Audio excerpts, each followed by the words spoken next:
Hey guys, this is Nathan, and today I wanted to do a Blu-ray update. I have not done one of these on this channel. I used to do them on my old channel, but I have purchased quite a few Blu-rays in the month of November, and so better late than never, right? So most of these Blu-rays come from the Black Friday sales that were going on Cyber Monday, or the Criterion sale that Barnes & Noble is having. And then there are like 4 Blu-rays that I just bought because I didn't have them in my collection yet, or I found a good deal for them, so I'm going to start with those ones. So I got Miracle on 34th Street, and I've never seen this one. I've seen the one that was made in the 90s, but I haven't seen the original one. I had a $5 certificate to Best Buy that was expiring, and I found this movie for 10 bucks, and so I got it for like $6 with tax. And I figured it's a good movie to get with Christmas coming around the corner. I have not watched it yet, but I do plan on watching it sometime this month. And then I found Rogue One at Zia, which is a local Blu-ray media store, really. And I had store credit, and so I got this one for free, basically. I got it with my store credit. And I rewatched this movie, and I really enjoyed it. And then I found these 2 movies cheap on eBay, and I did not own them in the collection for whatever reason, and that is Iron Man 2 and Iron Man 3. Now, I don't like these movies too much, but I have not seen them in several years, and so I definitely want to give them a rewatch before Infinity War comes out this May. So next, I just wanted to show some Blu-rays that I purchased for Black Friday / Cyber Monday. 10 Cloverfield Lane was one of my purchases from Amazon.com, I think. And this one was going for like $6, I think. This movie is my second favorite movie of 2016, right behind La La Land. I absolutely love this movie. If you want to watch a movie that is very mysterious and very suspenseful, then this movie will be great for you. I definitely recommend you watch it if you have not seen it. And I think that had this movie not come out so early in 2016, if it was released more towards Oscar season, then John Goodman would have been nominated for Best Supporting Actor because he gave an amazing performance, a very chilling performance in this movie. Next movie I picked up from Cyber Monday is Sully. Now, I watched this for the first time. It was a blind buy, and it was not as good as I was hoping it to be. It just felt very weird. Like, it didn't feel like a normal movie. In fact, one way someone described it is if Lifetime were to release a movie into the theaters, it would be Sully. And I can't help but agree with that because it didn't feel like a real movie. I don't really know how to explain it. I think Tom Hanks had a very great performance in it, but I couldn't get into the movie. I didn't enjoy this one too much. So on Cyber Monday, they had the Lord of the Rings Extended Edition, the whole trilogy on sale for 26 bucks.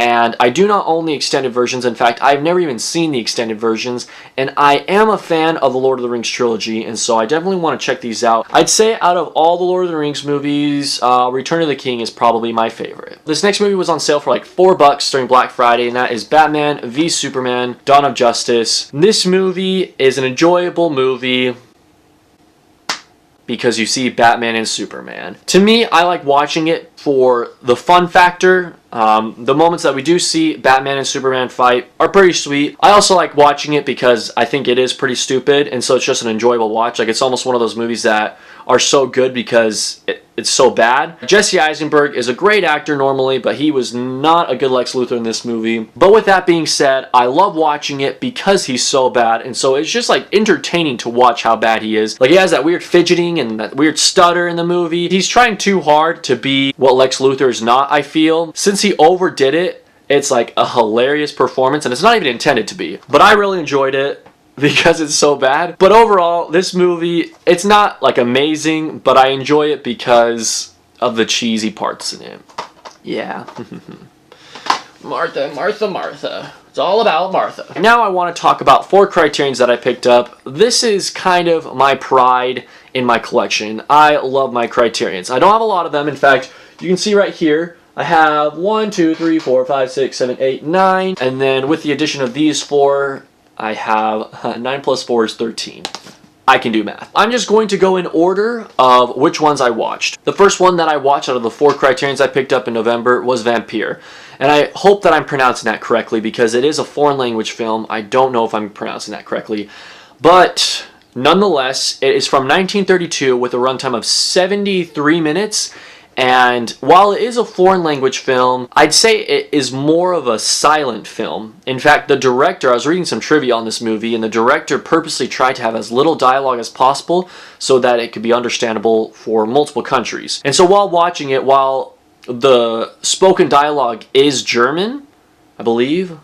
Yeah, German. It felt honestly more like a silent movie, and even when the dialogue was spoken, there were subtitles, so it was an overall good movie. Now, what I loved about this movie is the take that they have on vampires. It's not just your typical vampires with the fangs and they are allergic to sunlight or whatever, you know, the typical vampire legacy. It took a very interesting turn on this. I couldn't help but just appreciate this movie. It's not going to be a movie that I rewatch very often, but it will be a movie that when I do watch it, I can just go into it knowing that I will appreciate the heck out of this movie, because that's what it is. It's just good old classic cinema. And I love those kind of movies. And so Vampire for me was an enjoyable watch. The next movie that I picked up from the Criterion sale, I actually picked this up the same day as Vampire, and I watched it after Vampire, and that is Umberto D. You'll notice that these Criterions are still sealed. I actually have a membership.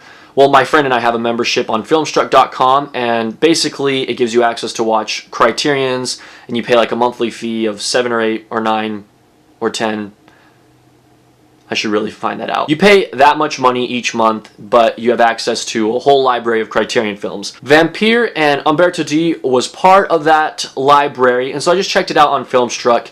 So that's why these are still sealed. I just haven't gotten around to opening them up yet. Umberto D is a foreign language film. I believe it's Italian. Again, there are English subtitles, of course, and so I could understand it. If I were to describe this movie, I would say it is a combination of Pursuit of Happiness and It's a Wonderful Life. It definitely gives you that vibe of the character who is struggling for money. He's not necessarily living on the streets, but he's very close to becoming homeless. He can't pay rent in his apartment. His landlord is kind of a jerk. It's a very sad movie, and so if you watch this one, be prepared to not have a super happy movie you watch. Now the reason it...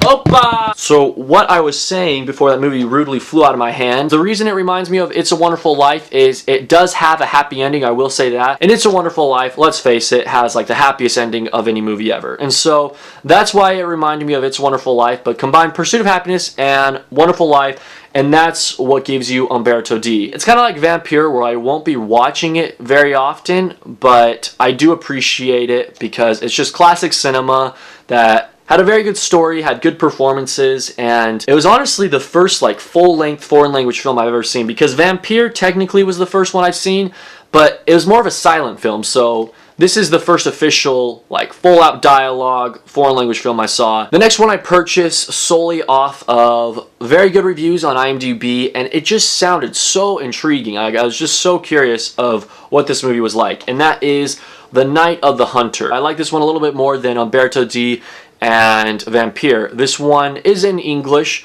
and it is a very eerie movie for its time. It came out in 1955, runtime of 93 minutes, and it's just very spooky. To sum it up, there is a man who wants money, and so he befriends this family, and he's trying to find the money that the family has hidden, but only the two kids, in fact right here, you'll see the daughter, only the two kids in the movie know where the money is hidden. And so he's trying to befriend them and betray the family so he can steal the money. One thing that was interesting about this movie is people die in it, and it's like no one is even fazed by it. It's kind of ridiculous. Like if I were these kids, I would be traumatized by how much death I was experiencing. And there's this one really creepy song that the main guy sings throughout the movie whenever he's like around, when he's nearby the kids, that is very eerie. And yeah, it was stuck in my head like the day after I watched this movie. And the final movie that I will show you is The Killing, and I actually watched this one just last night. This is one of Stanley Kubrick's first movies he directed.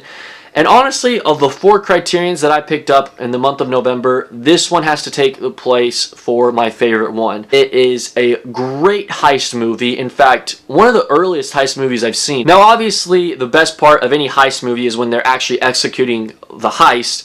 In this movie, when they're executing it, it is very entertaining, and just like any other heist movie, your heart is racing because you want to see if they succeed or not. Now, I won't spoil the movie, but I was pleased with the ending. It took a different direction, one that I wasn't expecting, and overall, it was a very enjoyable movie. This movie is not available on Filmstruck, neither is Night of the Hunter, and so you should really invest into these 2 movies next Criterion sale. All 4 of these Criterions that I've showed in this video, you should invest in, because I enjoyed them for different reasons. There wasn't really any flaws that I had with any of them. And so those are the pickups I had for the month of November. Leave your comments on thoughts on any of these movies that you've seen. Let me know what you think of them, especially the Criterions. I love my Criterions, and I love when the Criterion sale comes around. My game plan is usually get to Barnes & Noble, have no plans on what you're going to buy, and just choose whatever movie sounds interesting to you in the moment.